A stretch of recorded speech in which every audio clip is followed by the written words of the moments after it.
we thank the organizer for inviting colleagues from Brussels to present the country report.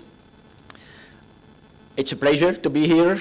It's also extremely encouraging to see such a great crowd in the audience, which in my view is testimony to the interest in the report, but also, and potentially even more importantly, the interest in discussing economic policies for the future of Romania. And so that's the purpose of our discussion today. Many things have been said already by the report of the Commission, so I will now say the Commission view, which is very similar to what we have heard so far. But having you listened already to quite a lot, I presume that I can do it in around 15 minutes or potentially a little bit more, but not much more, so that you will still have a coffee break before listening to the other speakers.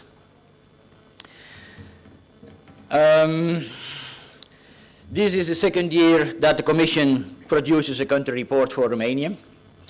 It combines, as you can see in the report, an in-depth review of the Romanian economy with a broader assessment of the economic developments and social developments of Romania. Let me emphasize that it is a Commission report. I have understood that there is some debate about the concrete status of this report.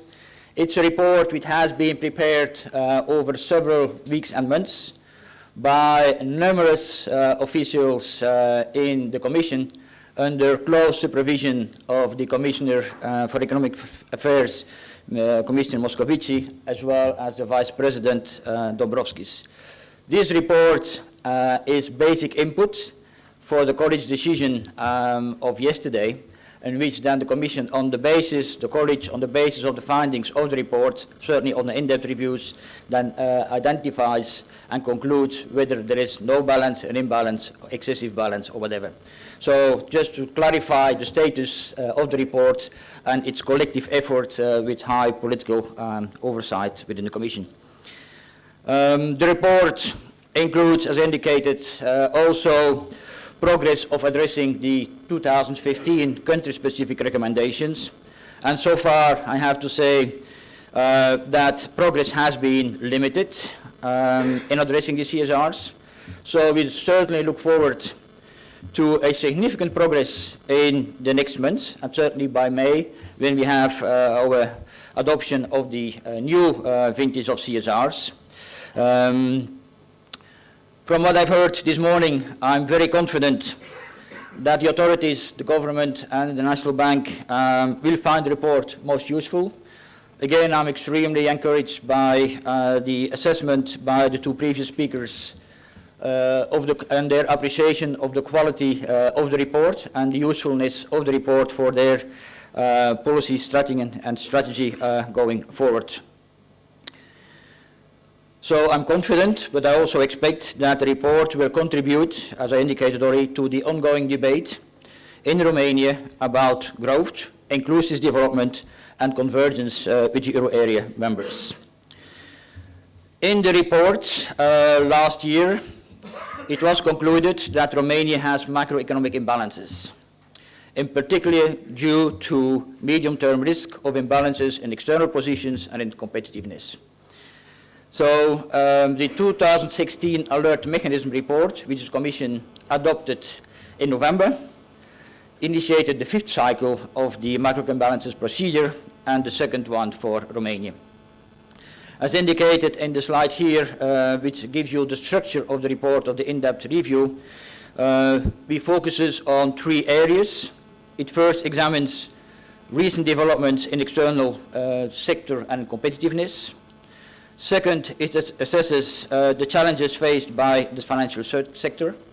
And thirdly, it takes a broader forward-looking perspective to explore medium-term imbalances in Romania, related in particular to pro-cyclical fiscal policies and accelerating wage growth, which are the so-called demand-side policies in the slide, as well as structural reforms and investment, which are in our view critical to make growth more balanced and sustainable economically and socially.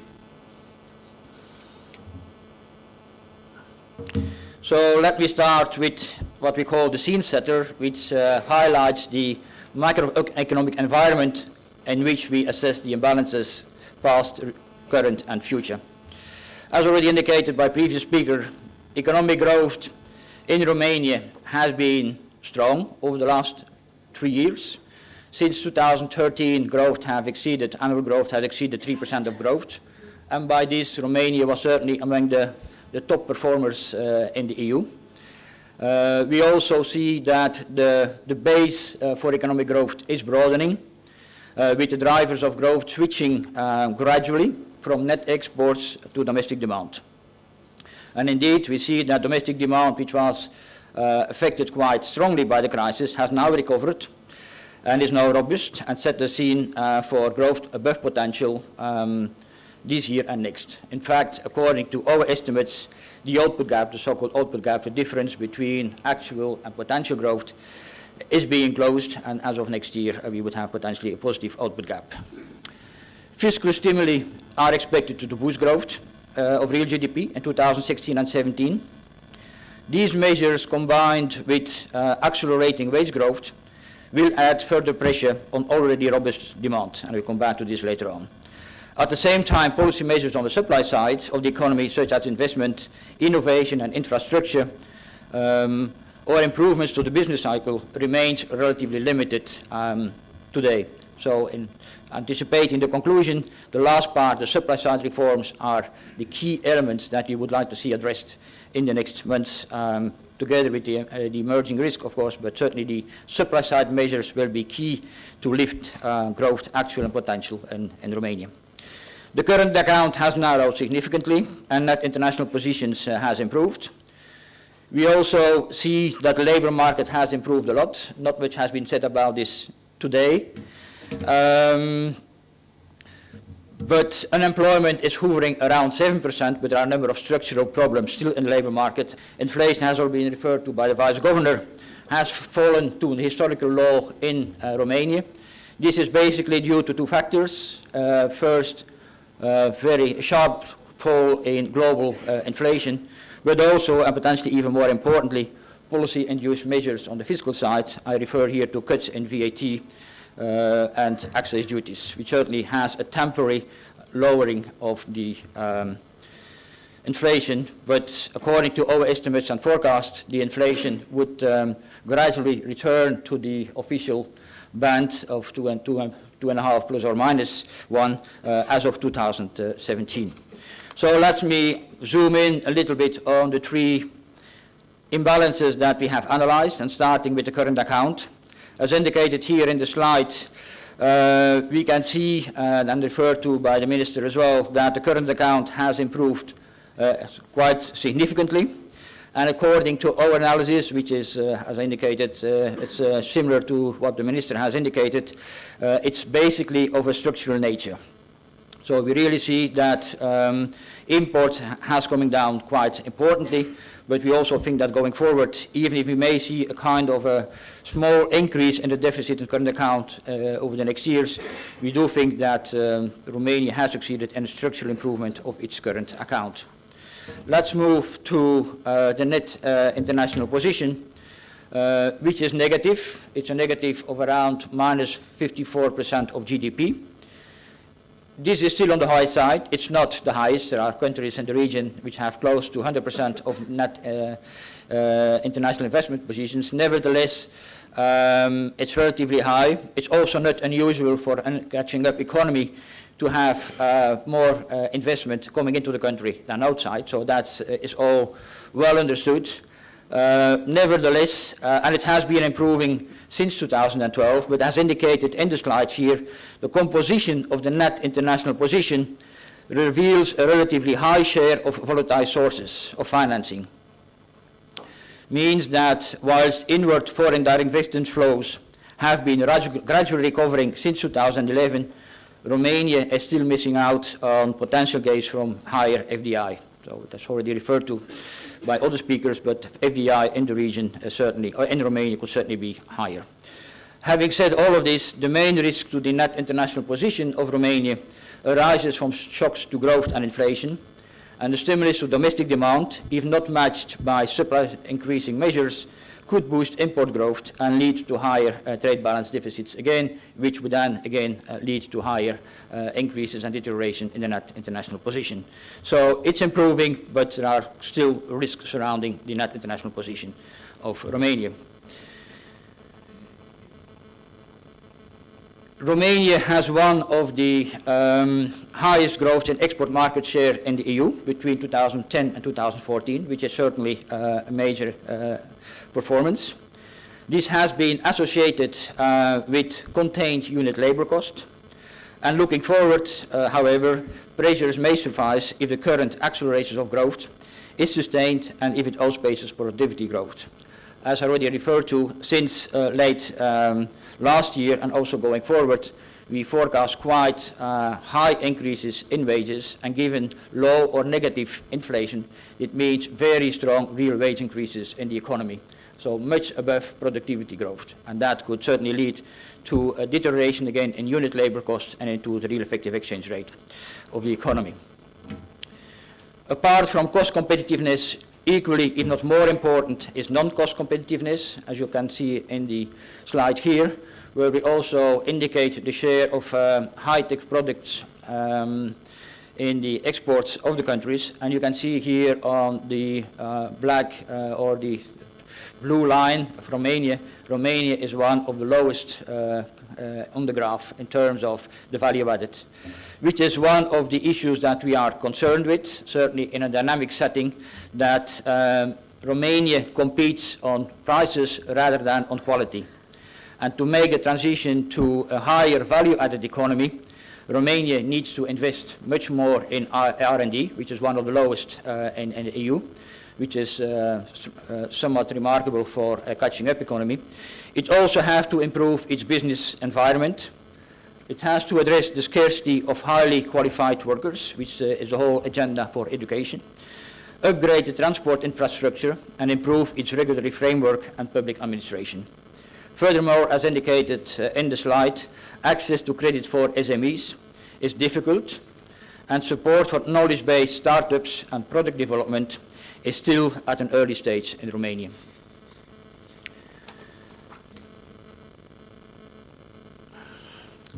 Let's move now to the second challenge, as we have seen, the financial sector. As indicated by the Vice Governor, the cleaning up of the bank's balance sheet has been quite remarkable in recent years and has continued in 2015.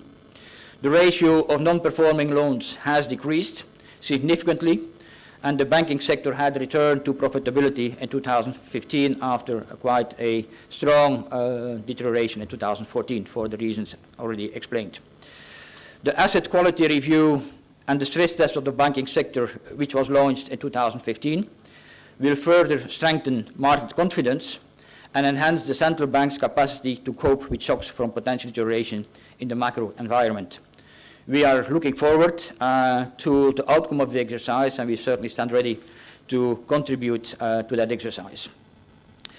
While capital and liquidity buffers have been rebuilt, the banking sector remains exposed to domestic sources of vulnerabilities. Of considerable concern is the draft law on debt discharge, or the Datio in Solutum. As the Vice Governor has explained, the issue, the risk, and how to improve the current draft law. In our view, the recent amendments by the Senate are a step in the right direction, but they are insufficient to minimize the impact on financial stability and to reduce moral hazard. If implemented in its current version, the draft law may increase systemic risk in the banking sector and have a negative impact on the economy as a whole, and have also negative consequences on the fiscal and so for the budget. In addition, implementation of the law could lead to shortfalls to several banks and need to adopt additional prudential measures for the number of banks. The retroactive applicability of the draft law on the existing stock of loans and its applicability to all types of loans are of particular concern to us, as they could have a negative impact on credit growth, consumer and investor confidence, as well as domestic demand, as has been amply analyzed by the Vice Government. Turning to a more positive assessment, the insurance sector. Here I must commend Romania and the authorities for the balance sheet review and stress test of the insurance sector completed in 2015.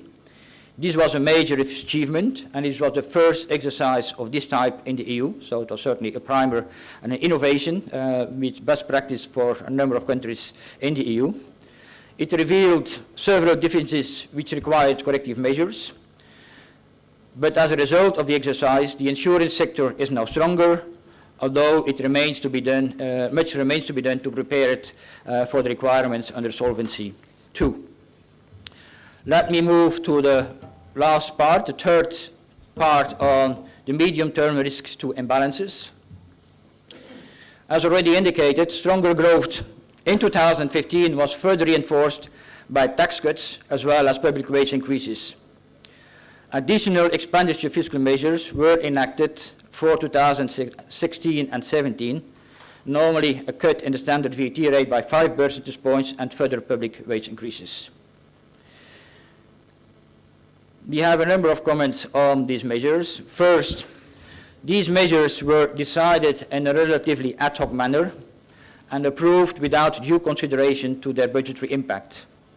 As a consequence, the fiscal deficit is expected to more than triple as a percent of GDP in only 2 years, whilst the structural balance, so which is the headline deficit corrected for cyclical influences, is forecast to deteriorate from -1% in 2014 to -4% in 2017, which means a fiscal stimulus of 3% of GDP in basically 2 years at a time that the economy is growing well above 3% and where the output gap has been closed.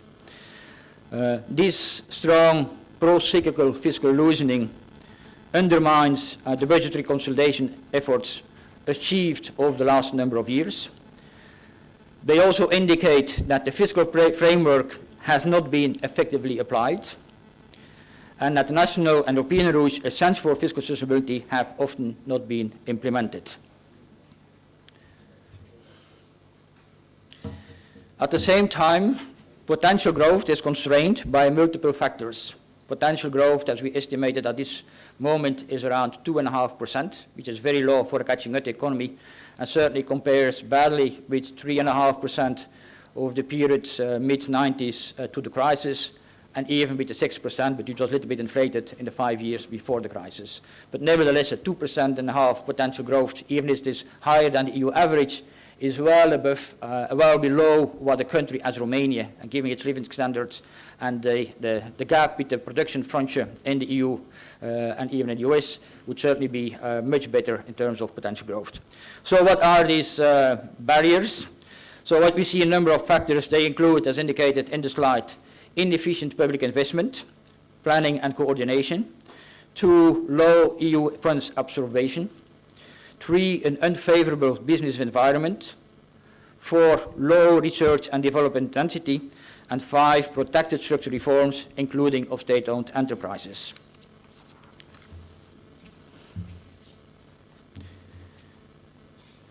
In the graph here, you see the quality of public infrastructure. Just one example that we have taken out of the 5 major elements that I have listed in the speech. And here you can see on the right-hand side Romania's performance compared to its peers, and you can certainly see that the quality of public investor, according to the index, is quite low, and there's certainly much room for improvement. The limited effectiveness of public administration generates an unstable and over-regulated business environment and hampers Romania's ability to implement structural reforms and to draw on EU funds. We welcome, however, the government's intention and commitment to implement the strategy for the public administration adopted in 2014. Romania needs a strong public administration with stable priorities and empowered civil servants. Without additional supply-side measures, the expansionary fiscal policy in a context of strong economic growth could lead to renewed internal and external balances. Despite some progress, and already the head of the representation here, Mrs. Verlotte, have already referred to that, Despite some progress, numerous barriers to investment are still present. They are indicated on the slide, the most important ones. Apart from ineffective public administration, which are already referred to, other elements include corruption, even if there has been some progress recently. Certainly red tape, frequently changing tax and business-related legislation, leading to unpredictability of policies and an unpredictable business environment, and several other factors, including limited access to financing for small and medium enterprises, are amongst the major factors hampering investment and restrain higher potential growth in Romania. In this slide, we compare for a number of areas the performance of Romania compared with the cohesion countries. So first line we have Romania, and then below we have the cohesion countries for a number of indicators, public administration, and so on, so further down. In the slide you can see the green, what action has been undertaken, and where in the red one, no action has been undertaken. So even from a cursory look at the charts, you can see that for Romania, progress in addressing challenges to investment in 2015, with exception of specific sector regulations, particularly in construction and energy, Romania has been more muted than its peers.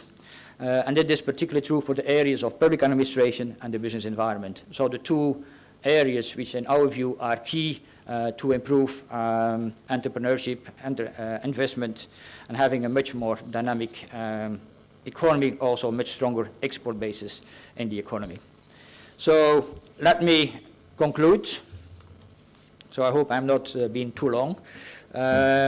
So based on the findings of the 2016 in-depth review, the Commission has concluded yesterday that Romania no longer experiences imbalances. So Romania has exited, as we call it, the macro imbalances procedure. This is a very welcome development. It certainly reflects the impressive efforts in recent years to consolidate public finances and to improve competitiveness on the one hand, but also the impact of forceful financial sector policies over the last couple of years. So the past and until now has been quite supportive, and it has led the Commission to the decision that I indicated. At the same time, I don't want to have any misunderstanding here what the Commission position is. At the same time, the Commission sees that there is no place for complacency. Against the background of robust macroeconomic growth and the context, the Commission is concerned about, in principle, three major risks and vulnerabilities, which, if remained unaddressed, they could lead to renewed signaling up of imbalances in the economy. These risks, and it's important to note, have seen that there are some external risks, but in our view, the risks to imbalances are essentially of a domestic nature. And so it's in the hands of the government and the authorities to address these three risks. The first risk relates to the financial sector, where there remain potential stress from several legislative initiatives that has been put forward. We have referred to the debt discharge law, but there are also other laws related, for instance, to the abuses clauses, but also the loan on foreign exchange and the conversions of that loan. So these are other elements which I have not developed, but which are in the report, which are also a source of concern for the Commission as regards continued or maintaining financial stability in the economy.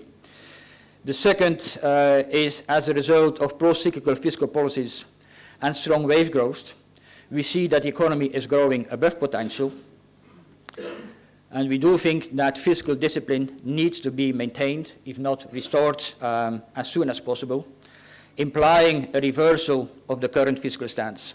So here the Commission is certainly expecting the government to address the deterioration in the structural balance this year, where there is a significant deviation, and if it remains unaddressed next year, the Commission will be obliged to launch a procedure. So we would certainly welcome the government's efforts over the next weeks and months, potentially to use the budget rectification to address, at least in part, the deterioration in the structural balance this year, and certainly to put, as of next year, the structural balance again on a clear path towards the MTO. A third and final risk is related to sustainable growth, which in our view, sustaining growth is a critical tool, and in that respect requires boosting investment and accelerating the pace of structural reforms, which would also speed up Romania's convergence to the EU euro area, but also to the EU in general. Let me stop here by just indicating and stressing strongly that the Commission surely stands fully ready to support the government in its endeavours at this very critical juncture. Thank you for your attention.